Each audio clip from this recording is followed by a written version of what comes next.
Baik, selamat pagi Bapak Ibu dosen sekalian. Hari ini saya Angelik, saya akan mempresentasikan mengenai hasil desain saya di Studio Desain Interior Integratif 3, perencanaan kantor PT Mayora Indah Tbk. Jadi sini ada informasi mengenai JB Tower, gedung sewa, um, ada informasi-informasinya, kemudian site analysis-nya, macro analysis, ada strength, weakness, opportunity, and threats. Jadi di JB Tower ini dia tuh lokasinya strategis, dekat dengan lalu lintas yang ramai dan berada di daerah perkantoran atau kawasan perkantoran.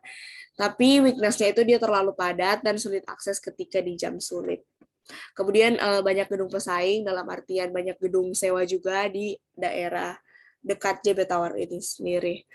Kemudian ada kondisi fisik bangunan, utilitas bangunan, fit out regulation, ini kayak regulasi-regulasi di JB Tower itu sendiri yang harus diikuti oleh penyewa.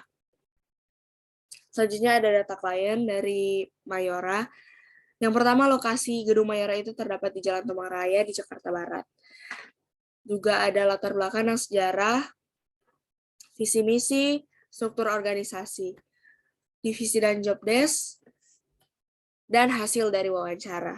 Di sini saya dan kelompok saya, kami mewawancarai salah satu mantan karyawan di PT Mayora ini. Dan kami mendapat hasil wawancaranya. Jadi dari hasil wawancara, di lantai 1 terdapat ruang meeting, lobby, lantai 2 ada divisi purchasing, marketing, lantai 3 IT dan legal, lantai 4 ada finance, manufacturing, HRD. Kemudian ini adalah peralatan yang sering digunakan. Ini dimensi-dimensi dari workstation di existing. Kemudian ini ada foto existing di lobby, area tunggu, koridor, kantin, dan sebagainya. Kemudian sistem setiap divisi dan jabatan di sini memiliki tingkatan masing-masing, namun di kantor itu tidak ada sekat pemisah antara divisi dan jabatan, yang mencerminkan karakter perusahaan yang terbuka antar pekerja dengan jabatan yang lebih rendah maupun yang lebih tinggi. Kemudian untuk budaya perusahaannya sendiri, di perusahaan ini pekerjaan selalu dilakukan dalam berkelompok. Selanjutnya di sini kelompok kami memilih divisi yang terdapat di lantai 4, yaitu Finance, Manufacturing, HRD, dengan total jumlah karyawan 90 orang. Rumusan masalahnya, bagaimana mendesain kantor yang memenuhi kebutuhan area bersosialisasi dari karyawan, bagaimana menerapkan green design pada kantor agar sesuai dengan kebijakan JB Tower, bagaimana mendesain kantor yang bisa mengurangi tingkat stres karyawan, dan bagaimana mendesain kantor yang mengantisipasi situasi pandemi COVID-19. Goals-nya adalah untuk menciptakan area kerja yang profesional sesuai dengan identitas perusahaan dan menunjang kinerja karyawan, dan menerapkan green design di dalamnya. Objektifnya itu dengan membuat area kerja yang tidak memiliki sekat, namun tetap membuat karyawannya itu merasakan privasi, dan membuat area kerja yang memiliki area santai sekaligus sebagai area diskusi. Di sini terdapat program ruang sebagai studi awal, dan dari hasil perhitungan ini didapatkan bahwa total luas kebutuhan ruang minimum itu 891,8 meter persegi. Kemudian ini untuk presentase kebutuhan ruang terbagi atas 4, serve, socialize and collab menduduki posisi paling tinggi di 50%, kemudian focus and socialize, lalu reception, lalu service. Ini ada flow activity dari pengguna-pengguna di sana. Kemudian matriks kedekatan ruangnya, microanalysis, dan di sini saya mengambil lantai 24 JB Tower. Dan luas area terpilihnya itu sekitar 1000 meter persegi. Ini untuk bubble diagram studi sirkulasinya. Kemudian konsep zoning seperti yang sudah disebutkan tadi terbagi atas 4. Ini ada konsep zoning alternatif dan yang terpilih. Selanjutnya untuk grouping, ini ada ketentuan-ketentuan ruang-ruang mana yang harus saling berdekatan. Kemudian ini konsep grouping yang terpilih. Lalu relasi programming dengan rumusan masalah itu terjawab di sini. Selanjutnya untuk mind mapping konsep, didapatkanlah konsep kreatif, terbuka, dan green. Ini untuk konsep teori green design, konsep citra dan bentuk, konsep material dan warna, konsep pencahayaan dan penghawaan, dan mood board. Ini relasi konsep dengan rumusan masalah yang ada. Dan ini hasil dari desainnya. Yang pertama di sini ada layout, ada 3D aksonometri dari keseluruhan kantor, tampak depan kantor warna.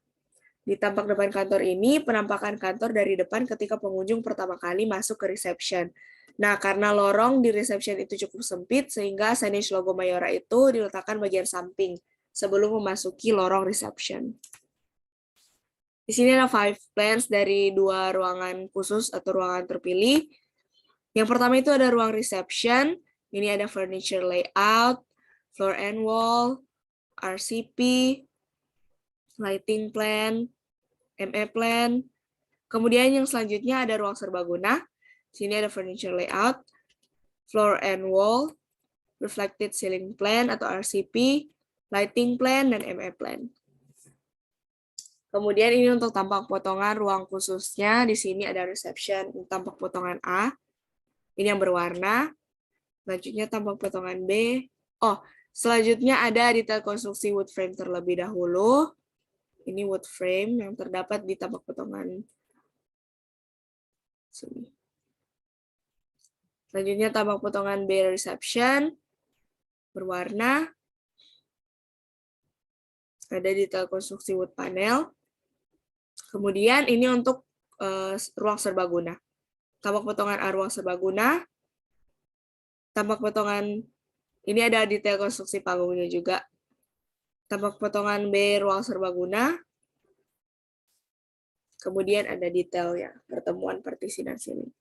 Selanjutnya ada perspektif dan isometri dari ruang khusus. Nah, di sini ada reception. Fungsi ruang ini, reception sebagai ruang untuk menyambut tamu pertama kali ketika masuk ke kantor Mayora. Dan sebagai representasi kantor yang dicerminkan lewat desain reception. Kemudian untuk konsep green screen menggunakan material yang ramah lingkungan, terutama pada material lantai dan material partisi. Ini untuk perspektifnya, konsep citra, area reception nampak kreatif namun tetap profesional dengan penggunaan kombinasi warna yang ceria. Kemudian penambahan moss wall itu sebagai unsur tanaman hijau untuk elemen relaksasi bagi pengunjung kantor. Untuk konsep bentuknya, bentuk geometris nampak mendominasi, misalnya pada meja reception ini, dan bentuk spherical pada moss wall mencerminkan sifat profesionalitas. Nah, meja reception itu begitu mencolok dengan warna oranye ini karena itu disengaja agar supaya tamu yang pertama kali masuk ke reception itu matanya langsung tertuju ke meja reception-nya ini. Karena kan tujuan utama untuk masuk ke ruang reception itu adalah untuk memiliki kebutuhan dengan resepsionisnya, bisa bertanya pada resepsionisnya. Kemudian ada untuk ruang serbaguna di sini. Ruang ini berfungsi sebagai ruang multifungsi yang bisa digunakan oleh karyawan untuk berdiskusi dengan rekan-rekannya. Itu bisa formal, bisa informal, dan juga bisa untuk mengadakan acara kantor atau pertemuan meeting skala besar dan sebagainya. Konsep desainnya sama. Kemudian untuk perspektifnya di sini ruang serbagunanya nampak ceria, masih selaras dengan ruang reception, dan penggunaan warna analogus merah dan oranye. Kemudian dikomplementer dengan warna hijau. Meskipun banyak warna yang berbeda, tapi tidak membuat mata sakit karena semuanya saling berkaitan. Kemudian bentuk dasar geometris pada interior ruangan ini menyeimbangkan kesan ruangan yang ceria dan kanak-kanak menjadi berkesan lebih profesional. Di sini ada perspektifnya. Kemudian bagaimana desain menjawab rumusan masalah. Yang pertama, bagaimana mendesain kantor yang memenuhi kebutuhan area bersosialisasi dari karyawan, yaitu dengan membuat ruangan khusus yang bisa dimanfaatkan dengan bebas dan kreatif oleh karyawan. Dan dengan demikian, karyawan bisa bersosialisasi tanpa meninggalkan pekerjaan mereka. Selanjutnya, bagaimana menerapkan green design? Itu dengan menggunakan material yang mudah didapat dan didaur ulang, serta non-toksik. Dengan pemilihan material durable juga merupakan tindakan yang tepat dalam mendukung konsep green design ini. Kemudian dengan menggunakan warna-warna menyenangkan pada furniture itu bisa menjadi elemen relaksasi bagi karyawan. Jadi penggunaan warna yang tepat itu bisa mengurangi tingkat stres karyawan. Lalu dengan konsep open space dan working area pada karyawan itu membuat sirkulasi udara lebih leluasa dan partisi antara karyawan dengan yang lain itu juga membantu dalam mengantisipasi situasi ini. Selanjutnya di furniture, jadi di sini list aktivitas di workstation, konsep green design-nya, konsep citra dan bentuk, konsep warna. Pemilihan bentuk itu diambil dari bentuk-bentuk geometris. Kemudian ini hasil dari desain workstation. Ini gambar tampaknya, tampak potongannya. Kemudian fungsi praktisnya. Jadi di setiap elemen pada furniture ini itu sudah ada fungsi-fungsinya masing-masing. Kemudian fungsi estetis, ini bentuk workstation-nya seperti yang bisa dilihat sini, unik, dan memungkinkan bagi 3 karyawan untuk menggunakan satu meja sekaligus. Lalu ini analisis kursinya. Ini untuk ergonomi meja kerja. Kemudian lanjut ke meja reception, pemilihan bentuknya itu dari bentuk geometris juga, yang tegas untuk mencerminkan profesionalitas dalam kantor. Kemudian di sini saya juga melis aktivitas apa yang terjadi di meja reception. Ini hasil desainnya, ada tampaknya, kemudian ada gambar tampak teknik, gambar tampak potongan. Ini ada fungsi praktisnya dari setiap elemen-elemen di dalam meja reception ini. Ini fungsi estetis, exploded, kemudian analisis fasilitas duduknya, lalu ini perspektif relasi furniture dengan ruang. Ini untuk ergonomi dari meja reception itu sendiri. Kemudian untuk ergonomi di sini membahas tentang ergonomi sosial pada Mayora. Yang pertama itu mengenai hierarki di perusahaan, kemudian tentang konsep open space di existing yang ternyata masih perlu ada penyesuaian lagi. Kemudian tempat duduk, workstation, pencahayaan, penghawaan, pengendalian bising, dan ergonomi emosional. Yang terakhir ada material konstruksi. Ini rumusan masalahnya sama seperti yang sebelumnya. Konsepnya juga mood board-nya. Yang pertama ada floor. Di sini saya menggunakan solid parquet flooring. Dan ini ada list pertanyaan dan jawabannya. Kemudian untuk ruang serbaguna saya menggunakan carpet flooring. Dan untuk wall-nya, partition, saya menggunakan gypsum wall partition. Untuk reception dan untuk ini ada metode instalasinya. Ini ada exploded detail konstruksi metode instalasinya. Kemudian untuk ruang serbaguna juga sama menggunakan partisi gypsum.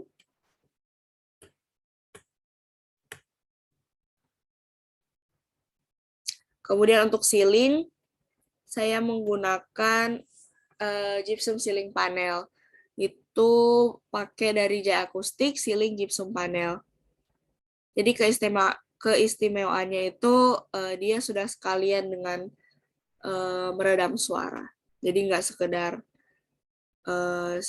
ceiling gypsum aja. Ini untuk gambarnya. Dan ada metode instalasinya juga. Sekian presentasi dari saya. Terima kasih.